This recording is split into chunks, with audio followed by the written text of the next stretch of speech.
नमस्कार, स्वागत है आपका फील्ड स्टडी मंत्रा यूट्यूब चैनल पर। साथियों, यूपी ट्रिपल एससी लेखपाल भर्ती प्रक्रिया जो चल रही है और उसका रिजल्ट अभी तक नहीं आया है। अब देखो, रिजल्ट में गैप बहुत ज़्यादा हो गया। अब इसी के चलते एक याचिका पहले लग चुकी थी रद्द कराने के लिए, वो उसका कोई मतलब नहीं रह जाता। एक याचिका एक प्रश्न पर लगाई गई थी कि एक प्रश्न इसमें गलत दिया गया है, लेकिन अब साथियों एक नहीं दो नहीं पूरे 7 प्रश्नों पर याचिका लगाई गई कि 7 प्रश्न चैलेंज किए गए हैं कोर्ट में। किसके द्वारा? छात्रों के द्वारा, कि 7 प्रश्नों ये गलत हैं, इन पे ये क्वेश्चन बदले जाएं या कुछ भी किया जाए। ठीक है, अब क्या होता है तो देखने वाली बात होगी। देखो, वो कौन कौन से प्रश्न हैं वो भी मैं अभी बताऊंगा, कौन कौन से प्रश्न हैं। और क्या सभी को 7 के 7 नंबर जो हैं, क्वेश्चन हैं, 7 के 7 कॉमन नंबर मिल जाएंगे? 7 तो नहीं मिलेंगे, लेकिन हाँ 3 या 4 नंबर बिल्कुल कंफर्म है कि आपको नंबर मिलने वाले हैं, क्योंकि ये प्रश्न पहले भी गलत थे और आयोग ने दोबारा से उनको बदला नहीं, और जो सही थे वो भी गलत कर दिए थे। तो ठीक है साथियों, अब दिखाऊंगा अभी मैं कौन कौन से हैं। अब बात करेंगे कि 70 नंबर वाले का भी सिलेक्शन हो जाएगा, सबसे लास्ट में बताऊंगा आपको। और इसके रिजल्ट के बारे में अपडेट मैं लास्ट में बताऊंगा, क्या होने वाला है, रिजल्ट कब तक आने वाला है इसका। ठीक है साथियों, तो आओ सबसे पहले देखते हैं वो कौन कौन से 7 प्रश्न हैं, कि आपके वो प्रश्न गलत तो नहीं है। आप भी एक बार देख लीजिए इसको। देखो साथियों, एक प्रश्न ये वाला है। अब आपको मिलान वाला जो उसमें दिया गया था, लेकिन ये साथियों ये प्रश्न पे चैलेंज किया गया है कि इसका आंसर ये नहीं होगा। आयोग ने इसका उत्तर ये माना था, ठीक है, लेकिन ये इस पे चैलेंज किया गया। देखो साथियों, इस प्रश्न में मेरे हिसाब से कोई गलती नहीं है, और आप कमेंट बॉक्स में लिख के बताएं कि इसमें क्या गलती है। और लास्ट में एक दिन मैं एक वीडियो और बनाऊंगा आपके लिए, तब मैं बताऊंगा ये प्रश्न जेन्युइन प्रश्न कौन सा है, और ये भी अभी बताता चलूंगा। लेकिन बाद में एक बार आप कमेंट बॉक्स में जरूर बताइए कि आपके द्वारा कौन सा प्रश्न सही लग रहा है और कौन सा प्रश्न गलत लग रहा है। उसके ऊपर एक वीडियो में आगे बनाऊंगा। ठीक है साथियों, एक प्रश्न तो ये है। दूसरा प्रश्न देखते हैं। देखो, दूसरा प्रश्न ये है, जो हिंदी वाला था, पहले भी मैंने कहा था ये इसमें 2015 में कुछ आंसर और माना था, अब उस आंसर कुछ और माना है। अब देखो, हरि मोहन को रुपए देता है को रेखांकित कर दिया है, तो इसने संप्रदान माना था, लेकिन इस कर्म कारक पे भी इस पे विवाद था। कर्म कारक होना चाहिए था इसका सही आंसर, संप्रदान माना गया था, इस पे विवाद है। अब देखो, ये प्रश्न बिल्कुल जेन्युइन है। ये या तो तुम्हारा, मैंने पहले ही बताया था, ए या सी करेगा या इसको काटेगा। इसमें बिल्कुल सही है ये प्रश्न, ये कट सकता है प्रश्न। ठीक है साथियों, ये प्रश्न बिल्कुल जेन्युइन है। अगला एक प्रश्न बताता हूँ। देखो, फोटोवोल्टिक सेल वाला, जो सौर फोटोवोल्टिक सिंचाई पंप योजना के तहत छोटे और सीमांत किसान केंद्र सरकार की सब्सिडी के अलावा 1800 वाट, ये 1800 वाट है ना, ये इसके अलावा किया गया है 2 HP वाला। इसमें जो आयोग ने माना था वो माना था 30%, बच्चों ने 45% रखा था। तो यह इस पे प्रश्न पे बात है, इस पर डाली गई है।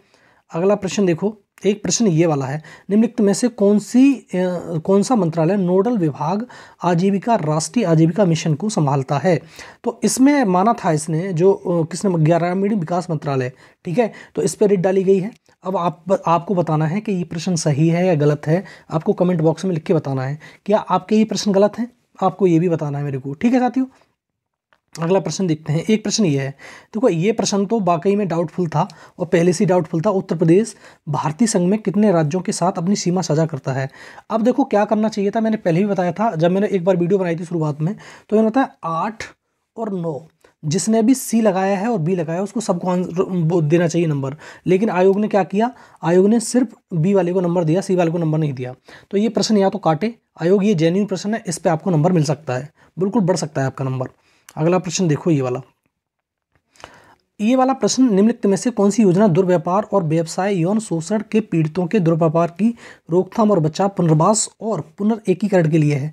साथियों, इस प्रश्न पर सेपरेट भी याचिका लग चुकी है, और ये अब भी चैलेंज किया गया है प्रश्न। देखो, उज्ज्वला वाला, मैं इंग्लिश में आपको इसलिए दिखाता हूँ इस प्रश्न को कि ये स्पेलिंग मिस्टेक है इसमें, UJJ ए आना चाहिए बीच में, यहाँ पर AWALA। ठीक है, तब ये प्रश्न सही होना चाहिए था, लेकिन ये प्रश्न ही गलत है। तो इस पे भी तो अलग से याचिका पड़ चुकी है, अब दोबारा से याचिका इसमें पड़ चुकी है। ये प्रश्न एकदम गलत है, ये कटेगा प्रश्न। अगला देखते हैं, एक ही वाला।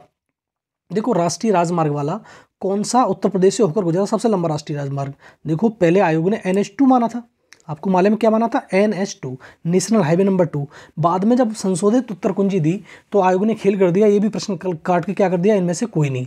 तो ये प्रश्न भी शुरुआत में ही कह रहे थे लोग कि ये प्रश्न गलत है। भाई सीधी बात है, ये प्रश्न पे भी चैलेंज, ये बिल्कुल सही प्रश्न है, इस पे भी आपको नंबर मिल सकता है। तो सब पे नंबर नहीं मिलेंगे, मैं बता दूंगा कौन से पे नंबर मिल सकता है। आगे देखो, यही प्रश्न है तो अब साथियों टोटल प्रश्नों की संख्या हो गई 7। अब देखो 7 के 7 प्रश्नों पे तो उत्तर नहीं, नंबर नहीं मिल सकते। लगभग आपको मान लो 3 से 4 प्रश्नों के उत्तर चेंज किए जा सकते हैं। अब देखो इसकी तारीख मैं बता देता हूँ। जो ये याचिका लगाई गई है, इसकी तारीख है 13 दिसंबर। कब लगाई गई है? कोर्ट के द्वारा 13 दिसंबर को इसकी सुनवाई होनी है, ठीक है। और जो एक याचिका पहले लगाई गई थी, जो एक प्रश्न पे, केवल 86 वाले प्रश्न पे, उसमें लगाया गया था, उसकी सुनवाई होनी है 2 दिसंबर को, ठीक है। तो ये बहुत जल्दी जल्दी सुनवाई होनी है और इसका जो समाधान है बहुत जल्दी से निकलेगा। और क्योंकि आयोग को भी ये बहुत जल्दी है इसका रिजल्ट देने की, तो ये भर्ती तो रद्द नहीं होगी किसी कीमत पे, आप मान के चलिए। लेकिन हाँ, प्रश्नों को जो चैलेंज किया जा रहा है उसमें से 3 से 4 प्रश्न, मैं फिर कह रहा हूँ बार बार, 7 के 7 प्रश्न, अभी तो एक आध और आएगा जो याचिका और ज़्यादा लगा देगा। तो भैया 3 से 4 प्रश्नों पे अगर डटे रहे ना, अगर ये वाकई में कोर्ट जो आयोग है उसके अपने साथ पेश नहीं कर पाया, तो 3 से 4 अंक आपको बिल्कुल मिल सकते हैं। 3 से 4 प्रश्न आपके बिल्कुल एकदम जेन्युइन वाले प्रश्न हैं, जिस पे आपको उत्तर मिल सकता है या मार्क्स मिल सकते हैं, आपके नंबर बढ़ सकते हैं, ठीक है। तो ये 13 दिसंबर की याचिका है और इसकी कितने को है? ये 2 दिसंबर को है। अब मालूम पड़ जाएगा कि क्या होने वाला है, ठीक है साथियों। उसी के बाद इसका रिजल्ट आएगा, उससे पहले रिजल्ट आ ही नहीं सकता हो, ठीक है। रिजल्ट कोई कहे कि दिसंबर में आ जाएगा, अब कोई पता ही नहीं है, सीधी बात है। ये जब तक ये कोर्ट केस चलेगा तब तक रिजल्ट नहीं आएगा इसका, ठीक साथियों। तो मैंने उस दिन भी कहा था कि कोर्ट अभी केस में टाइम है, इसका कोर्ट केस अगर फाइनल नहीं होगा तब तक रिजल्ट नहीं आएगा, क्योंकि आयोग देगा ही नहीं, अब दे ही नहीं पाएगा, क्योंकि कोर्ट के अधीन हो गई भर्ती है, ठीक है। तो इसमें थोड़ा डिले हो गया, क्योंकि अगर ये प्रश्न बदल गए तो जिसका देखो, जैसे मैंने कहा, मैंने पहले भी बताया था कि आपकी जो जनरल है उसकी लगभग 76 नंबर तक कट ऑफ जाएगी। अगर ये 3 से 4 प्रश्न बदले तो इसमें कट ऑफ में डिक्रीज इंक्रीज कुछ नहीं होगा, 1 नंबर घट तो सकता है लेकिन बढ़ेगा नहीं, ठीक है। कुछ प्रश्नों के लोगों के प्रश्न घटेंगे, कुछ के बढ़ेंगे, भाई सीधी बात है।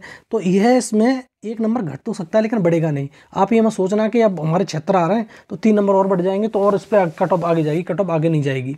किसी के बढ़ेगा, किसी का घटेगा, सीधी बात है। सबका ऐसा तो है नहीं सबके बढ़ जाएंगे या सबके घट जाएंगे, तो कुछ के बढ़ेंगे, कुछ के घटेंगे, तो बैलेंस बना के रखना है। तो कट ऑफ अब भी इतनी जाएगी, ठीक है साथियों। हाँ, अगर कोई बहुत ज़्यादा पीछे है और ये यही प्रश्न गलत है और आगे बढ़ जाएगा तो उसको फ़ायदा हो सकता है बहुत ज़्यादा, ठीक है। लेकिन मैं बार बार कह रहा हूँ, इसमें प्रश्न 3 से 4 प्रश्न पर आपको कॉमन अंक मिल सकते हैं, सब पे नहीं मिलेंगे। अब कोई व्यक्ति उठ के आएगा एक और कि ये प्रश्न और गलत है, 7 से 10-12 प्रश्न पे याचिका डाल देगा, तो सब पे नहीं मिलेगा भाई। आपके पास जेन्युइन फैक्ट होना चाहिए।